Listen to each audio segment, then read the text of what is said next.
Este es El Brújulo, un espacio de difusión literaria para todo público de habla hispana.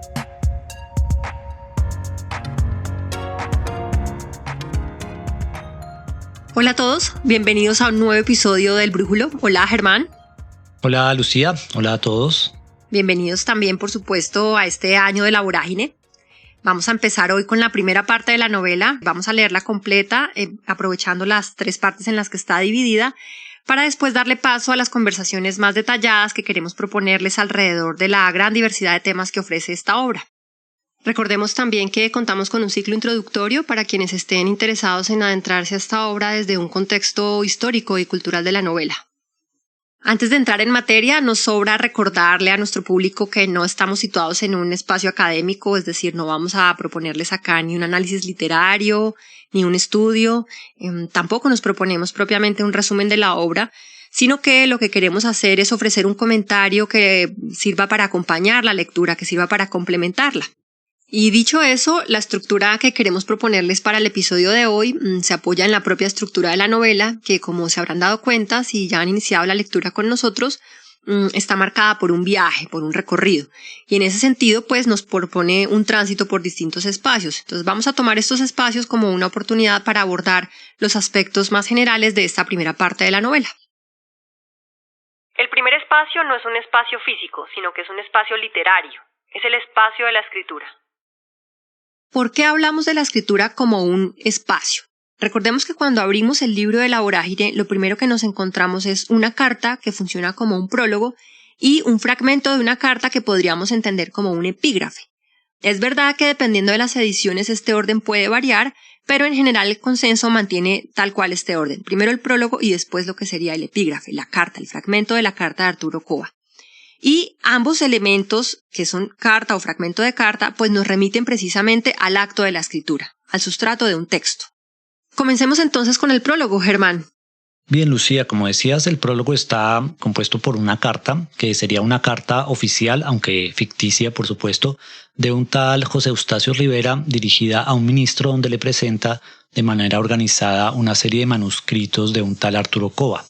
Recordemos además que en la carta se nos dice que esos manuscritos fueron enviados por el cónsul de Colombia en Manaos al ministro, quien contrata a Rivera para que organice estos textos para una posible publicación. En ese sentido, lo que estamos viendo es una comunicación, digamos, oficial, una comunicación entre miembros del Estado y un editor externo.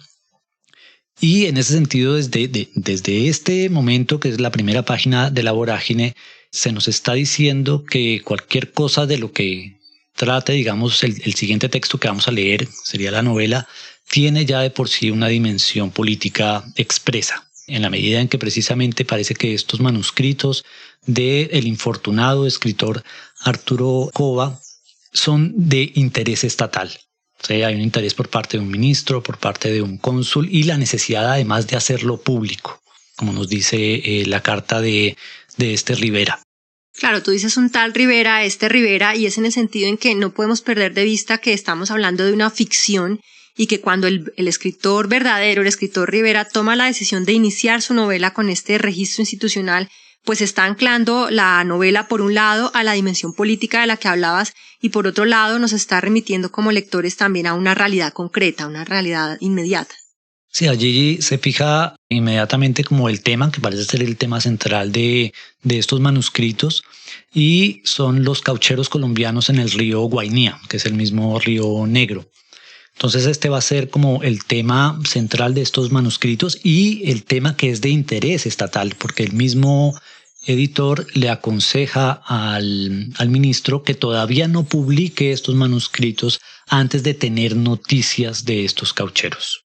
Más noticias, ¿no? Más noticias, sí, es decir, ya el manuscrito parece que sería una primera noticia, pero estaríamos esperando o habría la posibilidad de que hubiera otras noticias.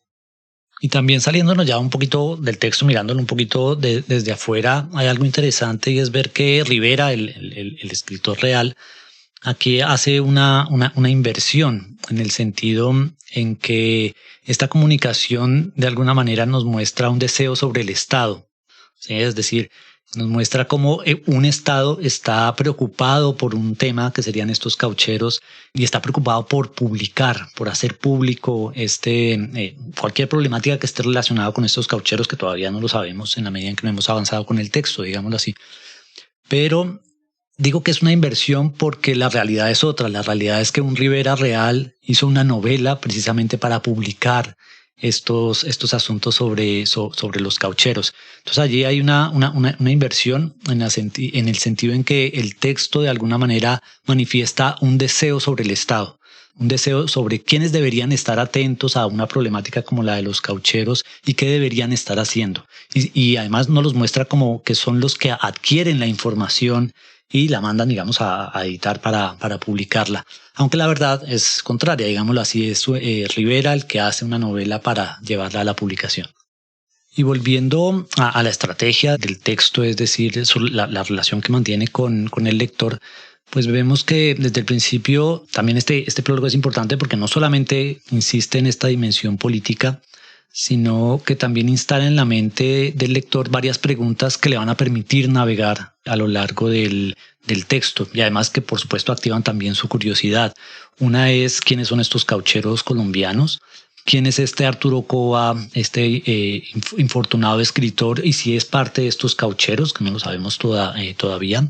Y también porque parece que la historia está incompleta en la medida en que este editor Rivera le dice al ministro que debería esperar más noticias de los caucheros. También le instala la pregunta de, bueno, parece que estos manuscritos, aunque dicen algo sobre estos caucheros, no lo dicen todo, el manuscrito está incompleto, le faltan partes o falta más información en general, faltan otros textos, otras voces, otros discursos. No lo sabemos, pero abre digamos, toda esa posibilidad.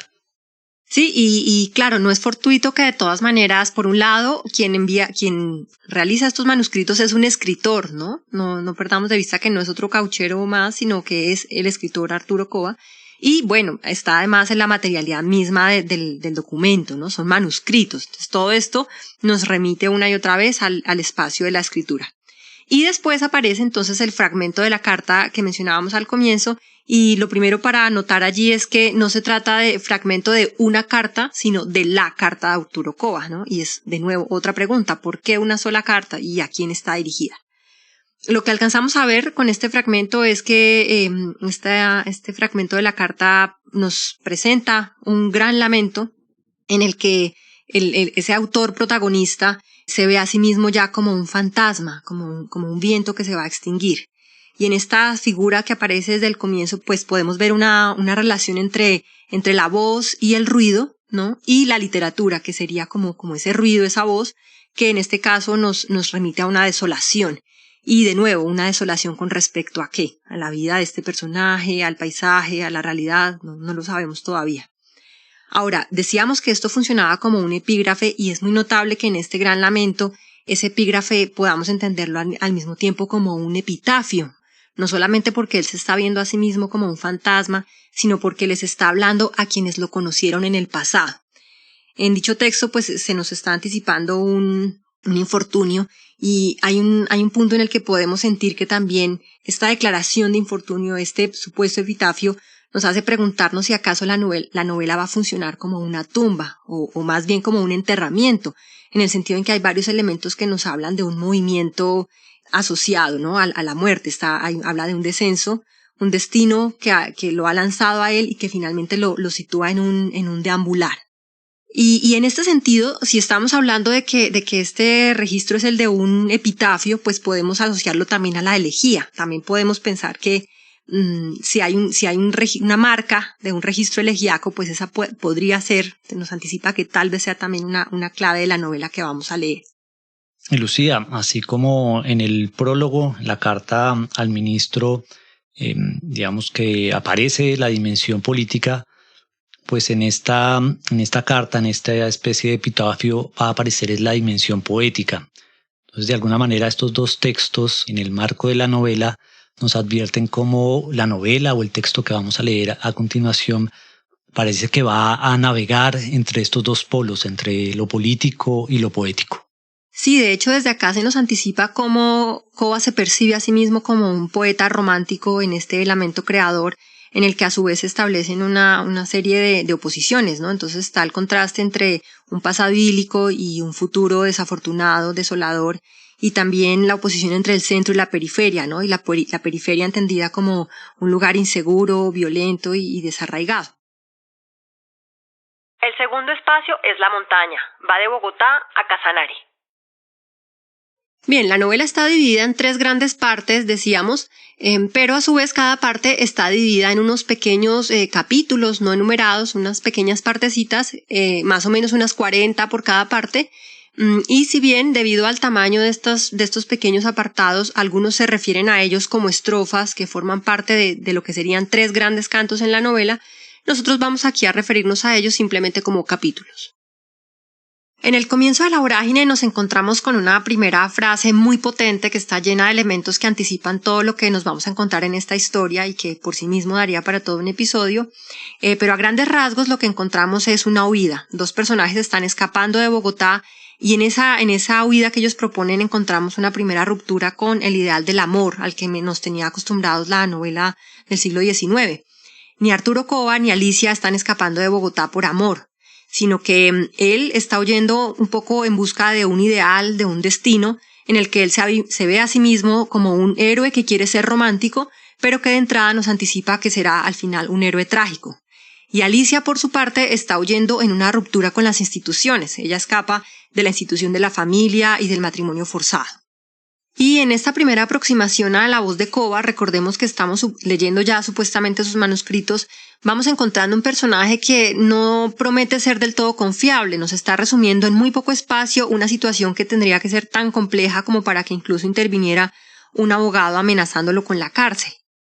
Incluso acá con respecto a esa posibilidad de que Arturo Cova en principio no sea tan confiable como narrador, también lo vamos a encontrar en los siguientes capítulos, en los que hay una maniobra narrativa un poco, digamos, compleja o que genera muchas veces como cierto desconcierto en la lectura. Y es que en esos siguientes capítulos la maniobra es que ese Arturo Cova que está escribiendo sus manuscritos en un futuro incierto, digámoslo así, hace lo que nos dice es que él está escribiendo, es decir, recordando, pero está recordando una noche, la primera del Casanare, en la cual recuerda todos estos elementos, en la cual va a recordar esta huida y en la que nos va a contar lo que sigue a esa huida, que después se fueron hacia acá, que estuvieron en Trapiche una semana, que los confundieron con unos acuñadores de monedas, luego que esperaron a un jefe de gendarmería en una casucha, donde hay una escena ahí un poco violenta, donde aparece Don Rafo, donde aparece el Pipa. Bueno, ya nos vamos a referir a eso. Pero esa estrategia narrativa es, Cova está recordando mediante la escritura una noche en la que está recordando todo esto. Entonces esa complejidad también también nos advierte, por un lado, que la información que nos da está completamente sintetizada y resumida, pero también, por otro lado, también nos advierte que precisamente no estamos leyendo un diario. Esta narración nos está componiendo, digamos, nos está escribiendo día a día, sino que estamos asistiendo más bien a un texto que está conformado con una especie de memorias y que está escrito en un momento en el futuro, digamos, de este presente de la narración, en un futuro incierto que todavía no sabemos cuál es. Y en esta primera huida lo que nos encontramos en esta voz es a un personaje que está continuamente reflexionando acerca de sí mismo, acerca de su situación, acerca de su plan, en el que encontramos una búsqueda de un destino. La búsqueda de un destino que, sin embargo, no debemos entender como la predestinación, como un destino que ya esté escrito, sino más bien como la decisión o la apuesta de dejar las decisiones en manos del azar.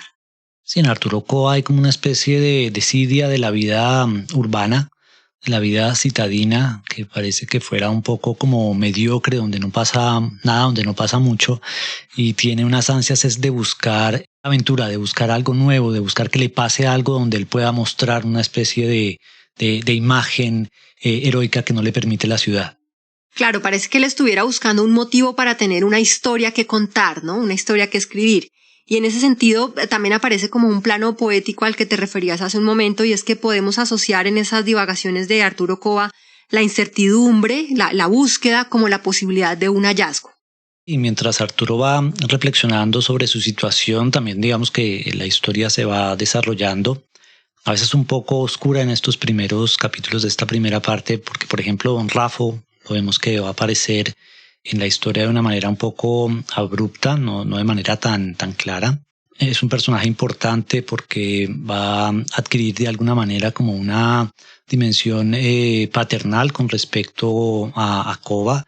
Es quien le va a dar ciertos consejos con respecto a su situación y además también se convierte en el guía de Koba y de Alicia a lo largo del llano, y además es él quien los va a invitar, luego los va a llevar hacia el siguiente espacio en el llano, que será la Maporita.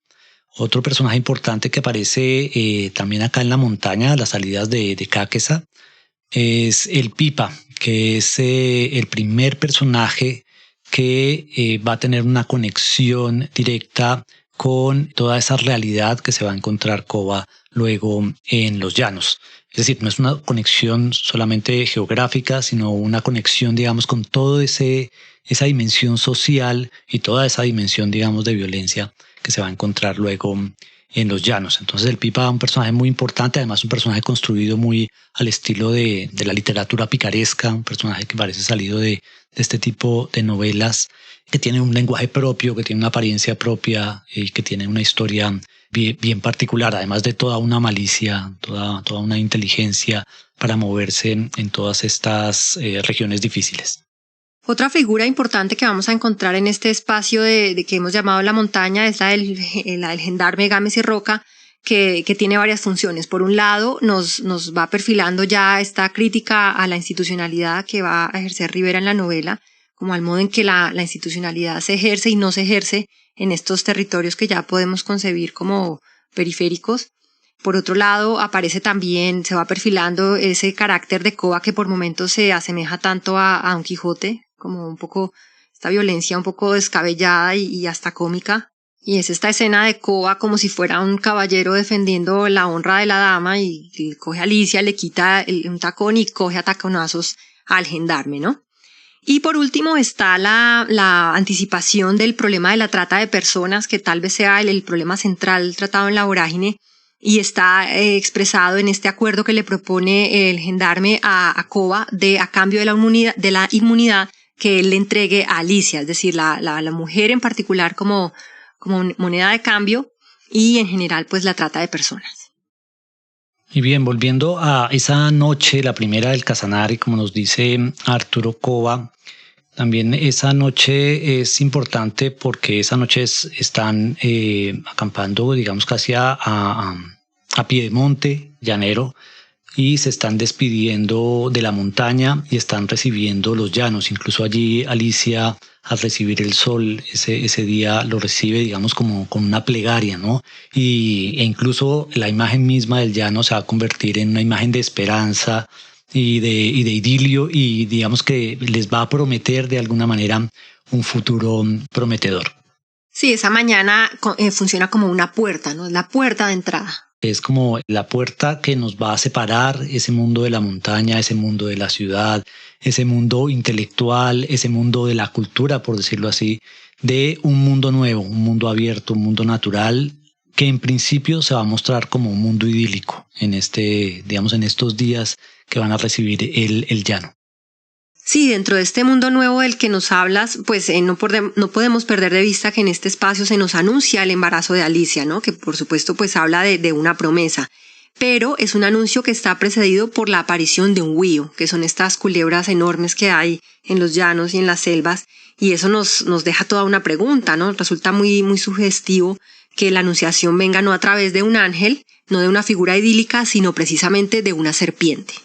Y con ello, esta salida de la montaña y esta entrada al llano, pues nos deja con por lo menos una duda acerca de qué tan idílico será ese futuro que se nos promete. El tercer espacio es la Maporita.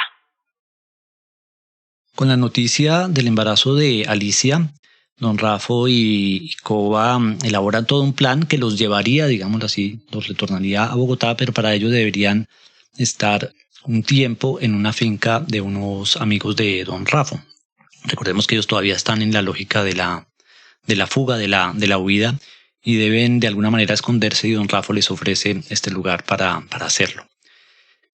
Y aquí vamos a llegar entonces a la Maporita, que es una finca que también debemos entender que estamos en unos territorios que hacían parte de eso que se llamaban los territorios nacionales, unos territorios enormes que no tenían, digamos, una presencia institucional.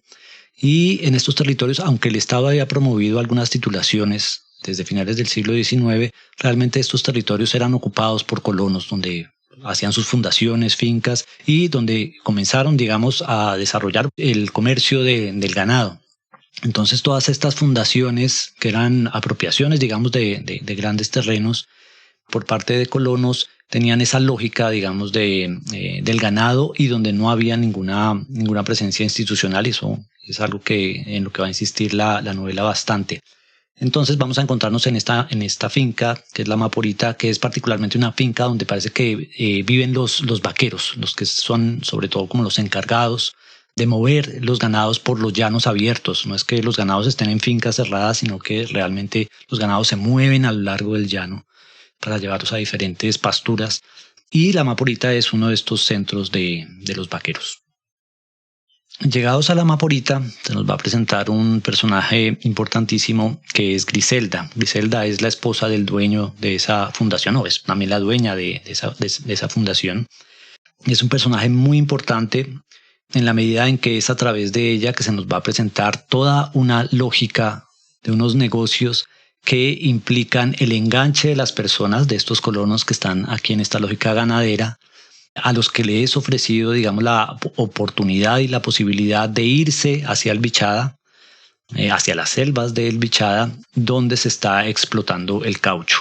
Entonces, por medio de Griselda se nos presenta a Barrera, que es el enganchador, y se nos presenta también toda esta imagen como la imagen del Dorado. Ella saca unas fotografías, muestra un montón de mercancías que este Barrera les estaba ofreciendo, y es por medio de ella que se presentan las caucherías como un dorado, ¿no? Donde hay abundancia, donde las construcciones no son ranchos, sino que son construcciones en piedra, donde el dinero es abundante, y donde también, digamos, como los objetos de consumo también son abundantes.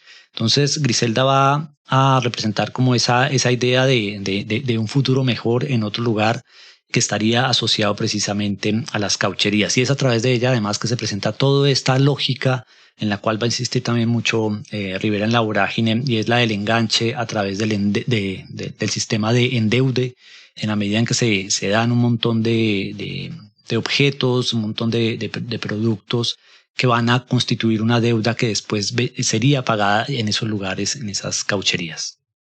Exacto, a través de un solo personaje se nos recrea toda una imagen de la cotidianidad y de la idiosincrasia del colono en este escenario, y es muy notable la atención en los objetos, ¿no? Ahí quisiera destacar, por ejemplo, la aparición de la Winchester, que es como esta arma que está presente en todo este territorio, y aunque puede parecer simplemente un arma más, pues en realidad va a ser todo un objeto de cambio y incluso todo un símbolo en esta historia de las caucherías. Ahora, en cuanto a la niña Griselda como tal, también es muy interesante que es el primer personaje que se nos presenta con un habla muy propia, ¿no? Tiene un léxico, una dicción que son propias, y que a través de este elemento del lenguaje, pues nos ayuda a completar la imagen del colono en este territorio. Sí, aquí vale la pena insistir en que en La Vorágine Rivera hace todo un trabajo con el lenguaje, no solamente con el lenguaje poético, sino que se acerca precisamente a registros propios de la zona. Incluso la novela cuenta con un vocabulario elaborado por el mismo Rivera, donde incluye una serie, pues todo un léxico que caracterizaría buena parte del habla de estos colones. Es sobre todo léxico colono, aunque por supuesto también construido a partir de vocablos indígenas, por supuesto. Sí, no habíamos hablado de ese glosario, y es muy interesante porque hay algunas palabras allá que uno cree saber qué significan, pero cuando va y confirma en el léxico resulta que en el contexto quieren decir otra cosa, ¿no? Sí, aunque también nos encontramos con el caso contrario, es que algunos de esos vocablos que para ese momento seguramente el uso sería extraño para los lectores, hoy por hoy, 100 años después, los usamos de la manera en que están definidos en La Vorágine. Y precisamente en torno al tema del habla aparece también otro personaje muy interesante, que es la mulata Sebastiana, que digamos que completa una cierta rebeldía que ya veníamos viendo en los personajes femeninos de La Vorágine, que no son personajes arquetípicos, mujeres típicas, y que en el caso de la mulata Sebastiana pues nos muestra una ruptura completa con lo que podemos entender como los valores tradicionales de la institucionalidad, ¿no? Una ruptura con el padre, con la patria, incluso con la identidad, también con el marido, y todo este quiebre de los valores tradicionales de las instituciones sociales, como la patria, como la religión, nos hablan de un territorio de frontera. Estamos en un territorio que no está regido por esos valores, sino que obedece a una lógica propia del territorio. Y Sebastiana a su vez nos introduce a su hijo, que es el mulato Correa, que es a través de él que nos vamos a enterar del racismo imperante en la zona. Un racismo además doble. Uno, que tiene que ver con el racismo de estos colonos con respecto a los indígenas. Recordemos que para ese momento y además también muy entrado el siglo XX, era una práctica común en los llanos la cacería de indios, que básicamente era la matanza de indios que estaban en su territorio y que eran asesinados precisamente para defender el ganado que los indios por supuesto cazaban, pero también para ir corriendo la presencia de los indígenas y los moviendo hacia las selvas para apropiarse de estos territorios para el ganado. Y el otro racismo que también está allí en el habla del mulato Correa y de la mulata es precisamente que ellos se consideran mulatos, es decir, estamos acá dentro de la lógica de castas colonial. En esa lógica había todo un vocabulario para hablar de las mezclas y del proceso, digamos, de blanqueamiento, qué tan cerca se estaba del blanco, qué tan lejos estaba del blanco, y palabras como mulato o como sambo hacen parte de esa lógica de castas. Y en el mulato Correa además también es eso, él se considera a sí mismo como mulato, que sería la mezcla de un afrodescendiente con un blanco, y el sambo, que sería la mezcla de una afrodescendiente y de un indígena. Y como el mulato Correa, cuando se refiere a las faenas del ganado, dice que los sambos no son capaces de hacer lo que él hace. Es decir, ninguna persona que se ha mezclado con indígenas va a ser capaz de hacer lo que él hace. Entonces vemos esa jerarquía, digamos, esa jerarquía de castas imperante, digamos, en ese lenguaje y en esa idiosincrasia que tiene el mulato Correa. Bien, y volviendo a la historia de Koba en la cual aparecen estos personajes, vamos viendo también cómo su universo mental se va transformando, venía de las reflexiones referidas a su pasado en la montaña, y ya en este escenario que ha cambiado mucho por sí mismo, vemos a un personaje lleno de ilusiones, de fantasías referidas a futuros posibles. Koba se ve a sí mismo proyectado como un hombre de familia, como un poeta con reconocimiento, incluso tiene ilusiones con respecto a ser un ganadero próspero. Y en todas estas ensoñaciones, en medio de todas ellas, aparece también algunos sueños que él tiene que podemos ver como simbólicos, pero también como premonitorios acerca de ese futuro que él está deseando encontrar. Y en medio de todo este escenario fantasioso y delirante también vemos cómo él se va moviendo incluso hacia la locura, y en ese tránsito del personaje va apareciendo su conflicto con la masculinidad. Sí, uno de los motores de la narración desde la Maporita hasta el final de la primera parte tienen que ver con el problema de Koba y su relación con los otros hombres y la imagen que los otros hombres van a tener, y también lo que significa ser hombre en un lugar como este. De hecho, queda tematizada en todo un cuadro de costumbres que hace Rivera allí sobre digamos, los ejercicios del campo, del llano, como domar, por ejemplo, un potro, donde es el mulato Correa el que lo hace, y toda esa descripción de esa escena es una descripción que tiene como centro de sentido la virilidad.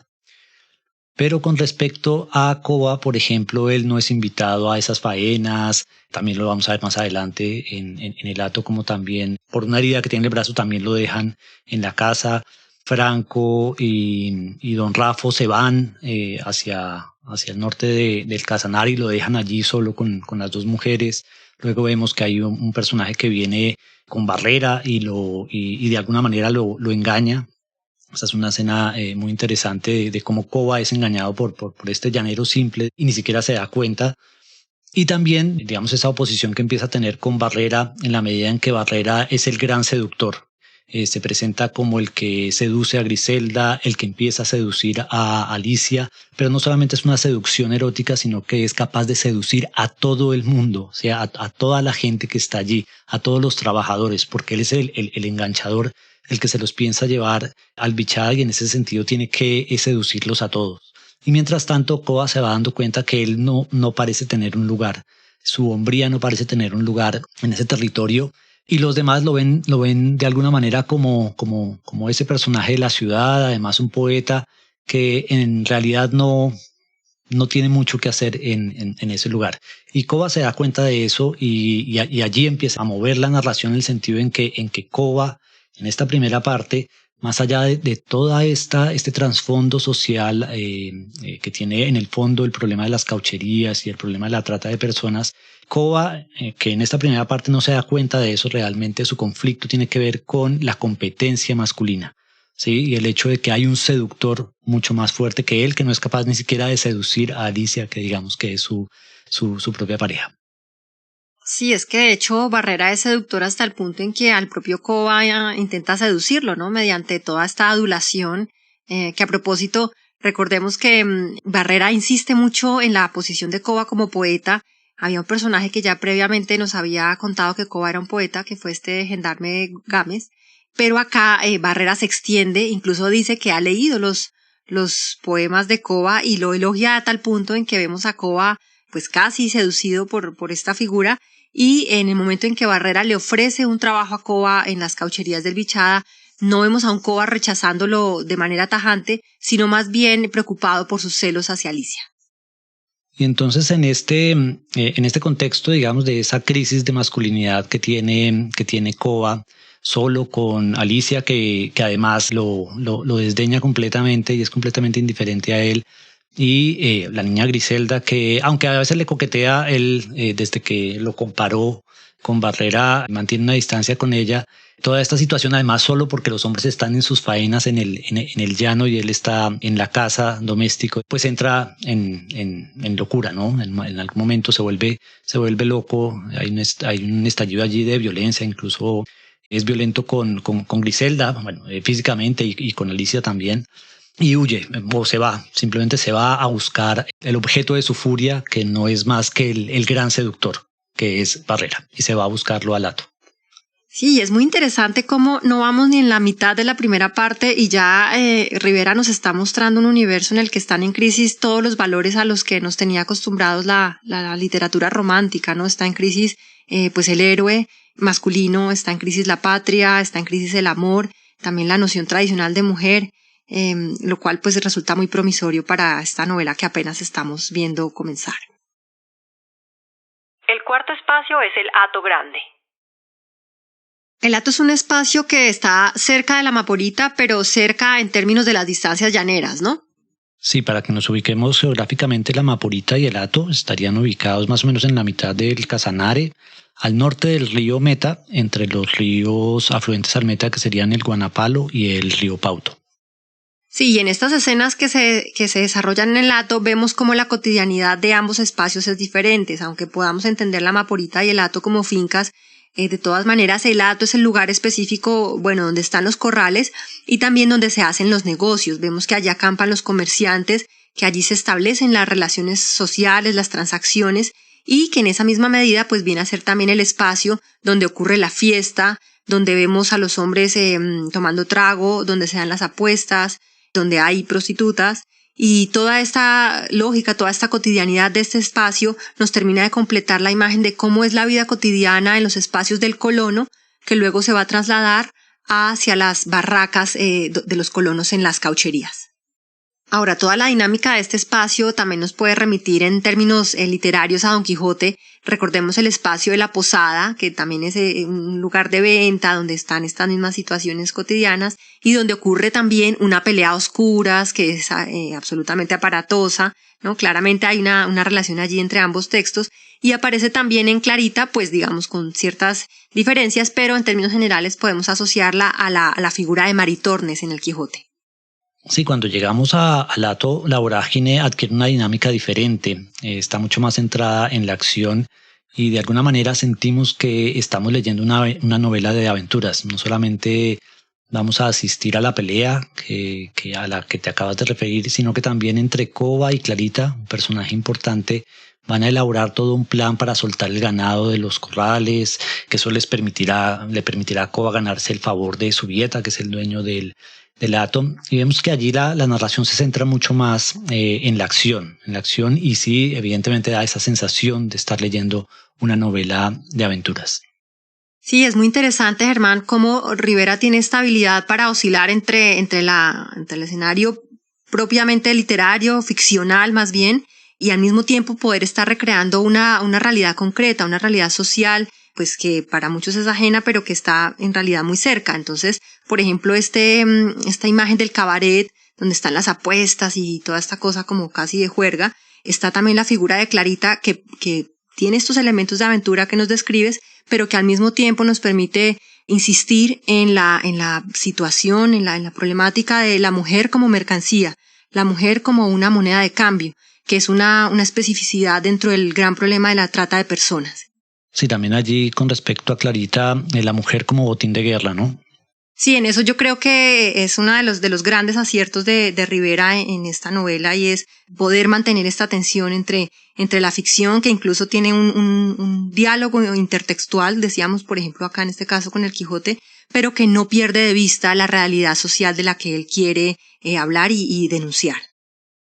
Y en el hato también nos vamos a encontrar que también va a ser el espacio donde se va a configurar finalmente el antagonismo definitivo entre Koba y Barrera, que precisamente va a surgir en esta pelea que surge cuando están jugando a los dados y Koba se da cuenta que Barrera en algún momento cambia los dados, él los agarra en el aire, desenmascara a Barrera frente a todos, y allí es donde se inicia la pelea, pero allí es donde definitivamente se instala o se va a instalar este antagonismo que va a ser, digamos, uno de los motores también narrativos que va a llevar la novela hacia adelante. Entonces también la importancia de este espacio del hato para terminar de mostrar la configuración de esta sociedad de frontera. Con el hato, digamos que se termina de configurar esta imagen de esta sociedad, que después vamos a ver cómo es una sociedad que se traslada a la selva en las caucherías, y recordemos que eso es un poco el sentido que está por debajo. Barrera está allí para seducirlos a todos y llevárselos hacia la selva, hacia las caucherías. Y otro elemento que quisiéramos agregar acerca de lo que se construye en el universo del hato es la presencia del pensamiento mágico, ¿no? Por un lado nos encontramos con que en este universo no hay una presencia religiosa, no vemos ni iglesias ni sacerdotes, que solían ser un elemento tradicional en la literatura previa, pero además de eso vemos por supuesto los hechizos a través de las fórmulas mágicas que propone Griselda y también Sebastiana. Y luego está además la presencia del tuerto Mauco, ¿no? Que primero pues tiene el elemento arquetípico del hechicero, que es los problemas en la vista, en la visión, y además de eso pues se presenta como poseedor de todo un conocimiento y de unos poderes propios del experto en el conocimiento mágico. Y con este elemento termina de completarse la imagen de este universo del colono en estos territorios, digamos, periféricos, a través de las prácticas, la idiosincrasia, la vida cotidiana, el habla y los personajes que nos permiten entender el mundo en el que están adentrándose Koba y Alicia. El quinto espacio es el de las pampas. Bueno, recordemos que estando en el hato, Franco decide irse en labor de vaquerías hacia las sabanas, que son las mismas pampas, y ante la expectativa de que Koba se quedaría allí esperando la llegada de las mujeres y terminando de recuperarse, y de nuevo como en esta crisis de su masculinidad, él decide irse con el mulato Correa hacia las sabanas también, un poco incluso con la ilusión de que Alicia lo vea llegar abatido por la experiencia, pero pues en esa misma medida heroico, ¿no? Victorioso. Y aquí vuelve a aparecer de nuevo la referencia a Don Quijote, ¿no? Vemos a Koba como un Quijote que emprende una aventura con su compañero, que sería Correa, y de hecho lo primero que ocurre en esta salida hacia la búsqueda de la aventura es el encuentro con un juez y su asistente, y tienen entre ellos un diálogo que es absolutamente cómico, en el que la autoridad termina burlada y podría decirse incluso multándose a sí misma, pero también en el que podemos leer una crítica ante la situación precaria de la institucionalidad. Sí, Lucía, y esta relación con el Quijote también queda patente en el hecho de que Koba, como Don Quijote, antepone la imagen de su amada, en este caso de Alicia, ante los peligros, ¿no? Cuando Koba se arriesga, digamos, en las pampas, cerca de los ríos o con la tormenta, antepone la imagen de Alicia para darse valor, así como lo hacía Don Quijote con Dulcinea. Bien, y otro elemento que vamos a encontrar en este paseo por las pampas llaneras es la presencia de los indígenas.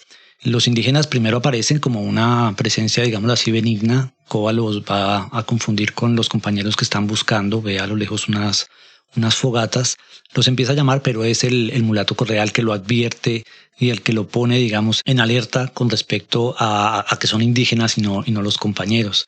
Y luego vamos a ver cómo estos vaqueros, cuando están regresando, que llevan unos perros, y acá va a hacer un paréntesis, aquí vemos aparecer otros dos personajes que van a estar presentes en la novela, y son dos perros que son Martel y Dólar, que además digamos, tienen una función simbólica estos nombres, porque Martel o Martel hace referencia a una marca de coñac, y Dólar, pues por supuesto hace referencia al dinero, y vamos a ver cómo en la novela, o lo hemos visto en esta primera parte, cómo el dinero y el alcohol son dos elementos dinámicos dentro de esta sociedad de colonos. Entonces son los perros los que, cuando están regresando estos vaqueros, olisquean la presencia de indígenas, e inmediatamente se genera una escena bastante violenta donde los vaqueros, los colonos, comienzan a asesinar a esos indígenas, que además se nos da la imagen de que estaban allí pescando. ¿Sí? Y precisamente allí, en estas persecuciones y en medio de esta matanza brutal, Koba va a perseguir a uno de ellos, a quien finalmente atrapa, y es precisamente el Pipa. Y es muy importante porque cuando lo atrapa, el Pipa tiene una sarta de pescados, ¿sí? Es decir, ellos estaban en este monte, seguramente en la ribera de algún río, estaban pescando, y son los vaqueros los que se topan con ellos, y su primera reacción es simplemente iniciar la matanza, que nos recuerda otra vez esta cacería de indígenas. Sí, ahí en esa escena también viene a ser muy diciente el hecho de que dice el narrador que las mujeres se dejaban matar, ¿no? Lo cual creo que nos permite hacernos una idea de la situación de los indígenas que todavía no conocemos, pero que podemos suponer a partir de estos elementos, ¿no?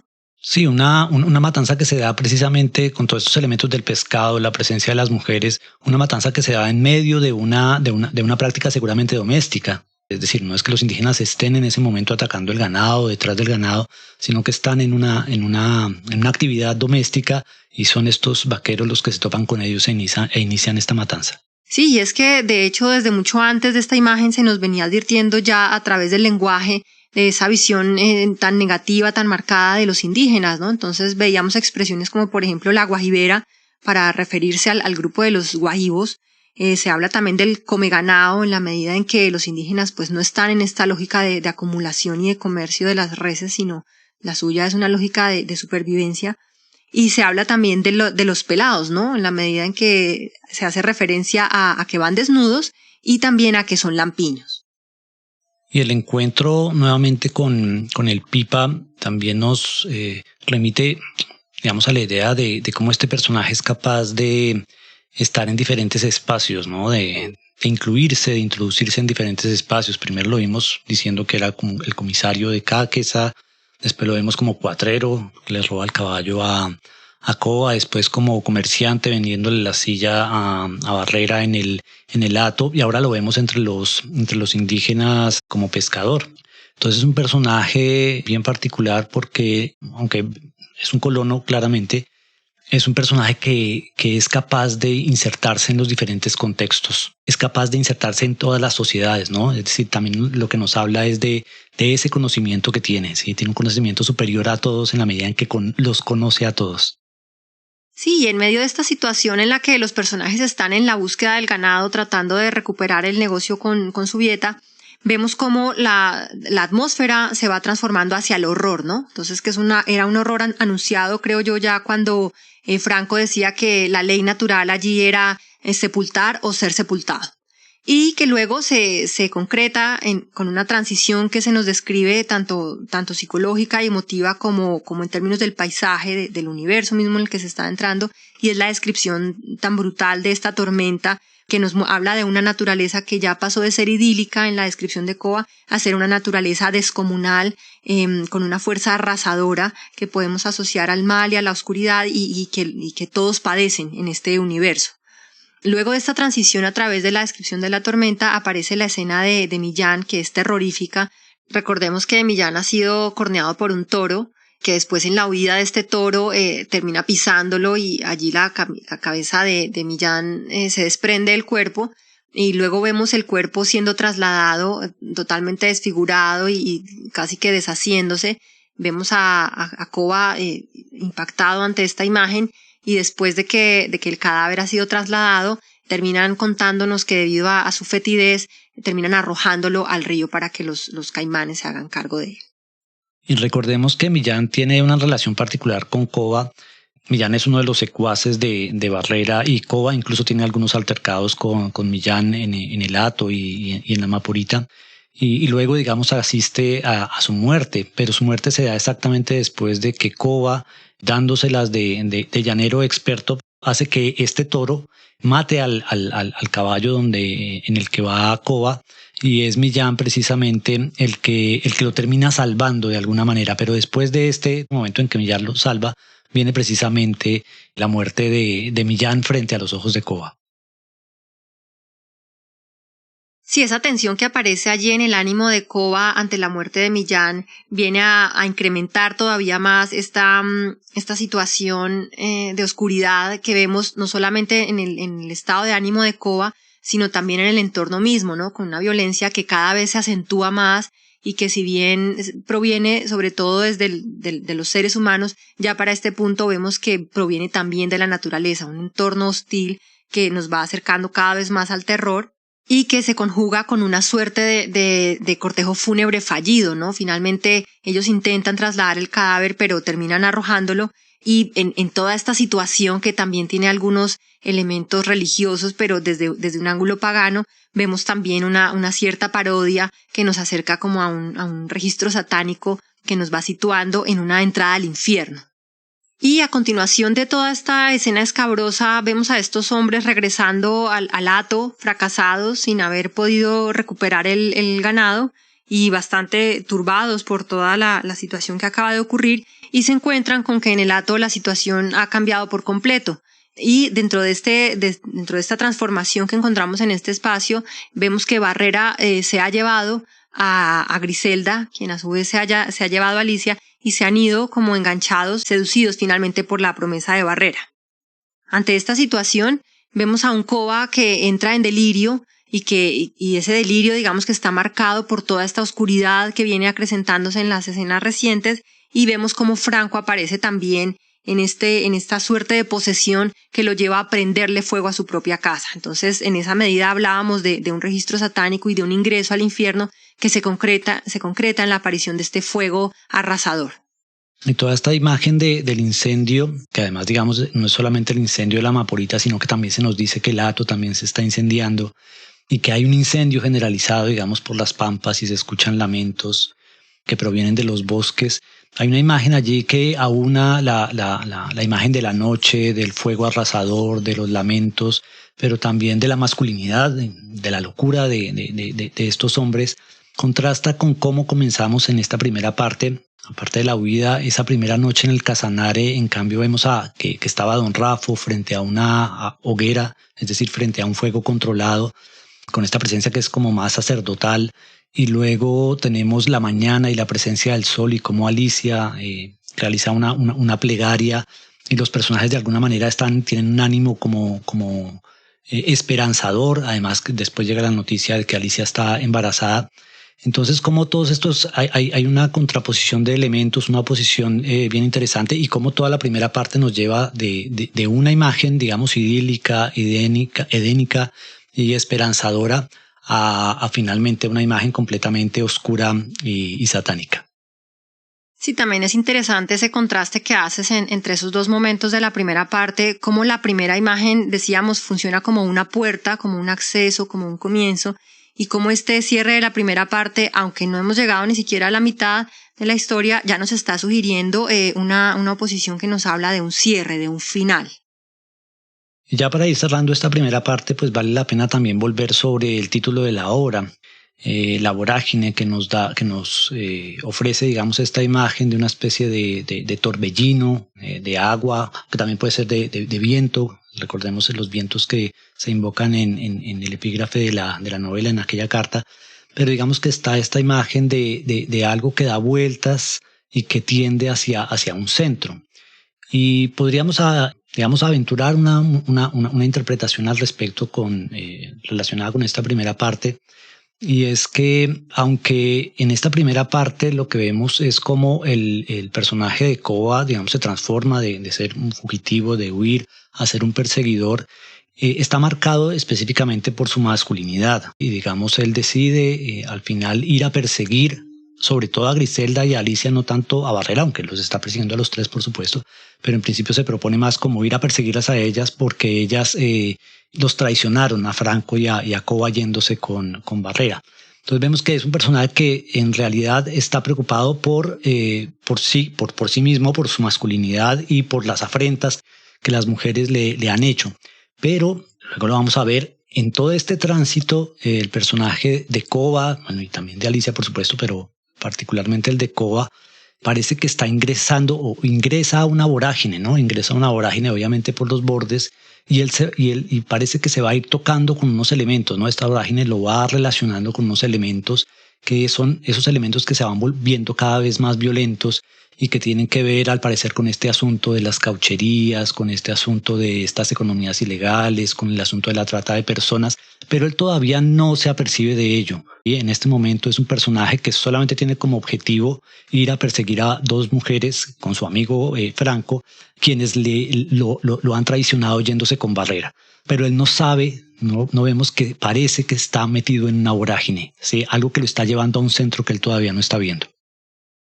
Sí, ya que introduces esa imagen de la vorágine, estaba pensando que yo mencionaba hace un momento la figura del cierre, del final, y quizás también lo que puede sugerir en términos de esta vorágine es que para el final de la primera parte, no solamente Koba y Alicia, sino todos los personajes que nos hemos encontrado ya están inmersos en esta vorágine, ¿no? Que tenía unos bordes, digamos, más bien suaves, amigables, y que hacia el centro va concentrando es una fuerza oscura y con una gran potencia de jalar, de succionar, ¿no? Y otro aspecto es que de todas maneras estamos leyendo a dos Koba. Y es que vemos a este Koba de la primera parte como este personaje completamente, digamos, egoísta, machista, preocupado por su propia imagen como hombre. Pero recuerden que eso lo está contando un Koba en el futuro está contando eso. Y ese Koba que nos está contando eso, hay que preguntarnos por qué lo cuenta de esa manera. ¿En qué estado, en qué momento está para que él mismo se cuente así, con esta, digamos, con una imagen que es un poco caricaturesca de sí mismo, un poco absurda, pero es él mismo el que se está contando? Entonces, ¿qué elementos, qué es lo que pasa entre eso que él nos cuenta, entre ese Koba de esta historia de la primera parte y aquel otro Koba que está contando eso? Bien, con estos elementos podemos dar por concluida esta primera aproximación a la primera parte de la vorágine y queremos invitarlos desde ya a que si hay imágenes, temas, personajes que hayan llamado particularmente su atención, cuéntenos acá en Spotify o en Instagram y comencemos desde ya esta conversación de largo aliento que queremos proponer en torno a la vasta riqueza que nos ofrece la vorágine. Bien, Germán, entonces nos vemos en la próxima. Bueno, Lucía, nos vemos entonces en la próxima con el comentario de la segunda parte de la vorágine. Recuerden seguirnos en Instagram, somos el_brújulo.